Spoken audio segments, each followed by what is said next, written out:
probably the best option if you want to create something in quantum is to do something where you're not going to build hardware, but you're going to do something on the software side. So there are a lot of things on software everywhere, but just specific countries where they are developing hardware. Let's put it this way. Okay, and then last thing is, you know, you talked about like people that want to do quantum in their free time is basically no good.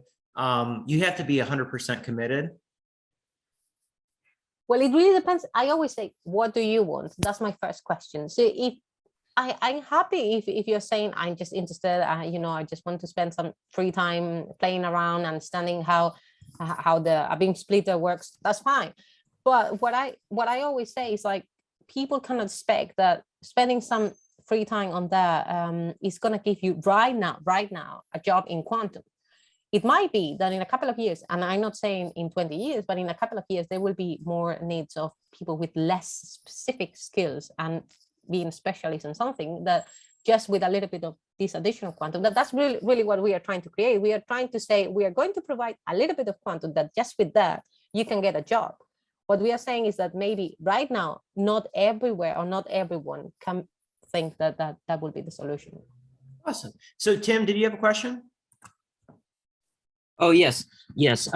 I got a PhD in physics, and I did my PhD research doing computational work, even though it wasn't quantum, it was biophysics.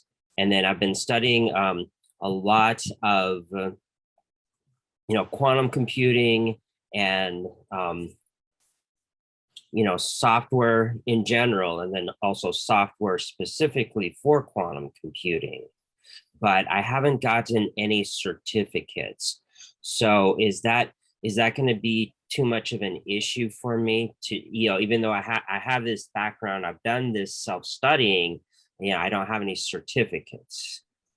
That's a good question, Tim. I think I cannot answer. I would need to look at your CV, really, to be honest, to be able to tell you that's not enough or not, or to talk a little bit more about your experience. So you have a PhD in physics. Yes. That's a lot already. But the question is, that's the PhD going to be exactly what is needed for a specific job?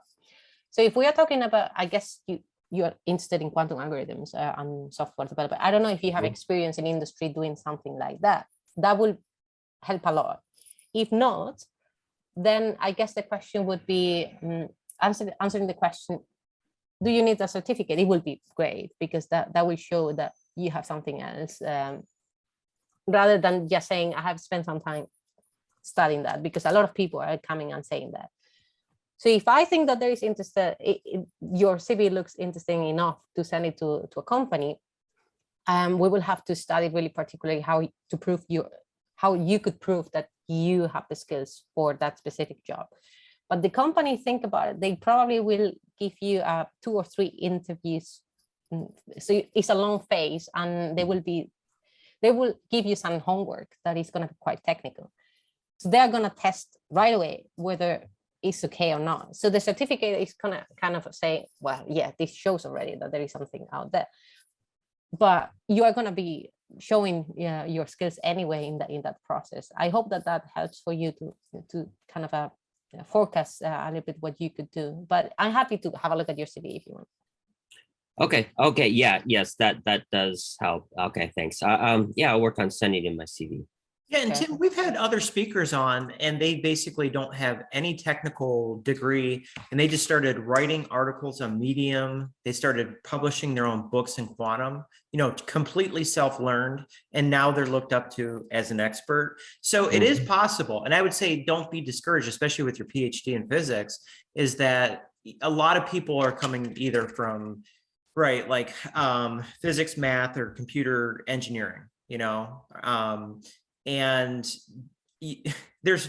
I wouldn't say there's a lot of people that are have been doing quantum mechanics since John Martini's in the 80s, and Salvador from Quantum Latino since 2004, and even John Barnes, he was on before too, and maybe I think he was 2014 he got started. But it's never too late, and don't be afraid to talk in public, give some talks.